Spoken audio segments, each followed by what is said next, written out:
Kalian tahu nggak kenapa Hanabi bilang? Aku benci payung dan orang-orang yang menggunakannya. Ternyata ucapan itu adalah puncak dari rasa sakit hatinya. Dahulu, Hanabi adalah ninja terbaik Scarlet Shadow. Ia tumbuh dan berlatih bersama Hayabusa, teman masa kecil yang diam-diam ia cintai. Hanabi selalu menemani latihan keras Hayabusa dan mengobati luka-lukanya. Selama belasan tahun, Hanabi tidak mengatakan perasaannya karena menjadi pewaris klan tidak boleh menunjukkan kelemahan, termasuk cinta. Hanabi berharap suatu hari Hayabusa akan mengerti tanpa perlu ia berkata apa-apa. Namun di suatu malam, saat Hanabi hendak mengajak Hayabusa latihan bersama, Hanabi melihat pemandangan yang merobek hatinya. Hayabusa berjalan di bawah satu payung yang sama dengan Kagura. Mereka tertawa, saling melindungi dari rintik hujan. Sementara Hanabi berdiri sendirian, basah kuyup oleh hujan dan air matanya sendiri. Hanabi merasa hancur. Sambil menahan tangis, ia berkata, Tunjukkan aku sebuah payung dan lihat apa yang akan terjadi kepadamu. bagi Hanabi, payung adalah simbol dari pengkhianatan cintanya. Dan sejak saat itu, dia sangat membenci payung karena teringat akan lukanya yang sangat dalam.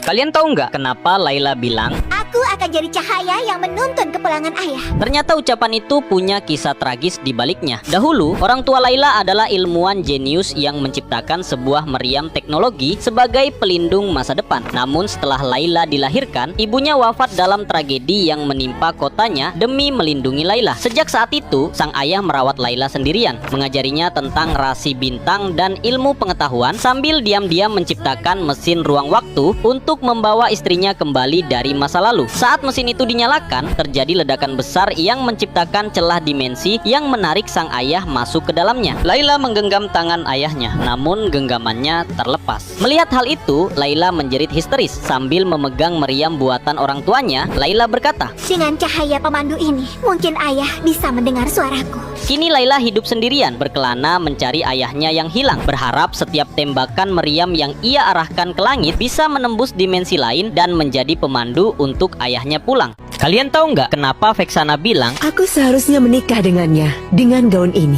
ucapan itu ternyata punya kisah tragis di baliknya? Dahulu, Vexana adalah ratu paling cantik di Land of Dawn. Di hari ulang tahun pernikahannya, dia sudah menyiapkan gaun putih terindah. Namun, Elis datang dan meracuni pikiran suaminya, hingga sang raja pergi meninggalkannya dalam kehancuran. Saat istananya diserang dan rakyatnya dibantai, Vexana mulai kehilangan kewarasannya. Sambil membelai kain gaunnya yang mulai bersimbah darah, dia bilang, Ada kenangan yang tidak bisa dihapus oleh waktu. dia tidak rela kenangan indahnya berakhir jadi abu.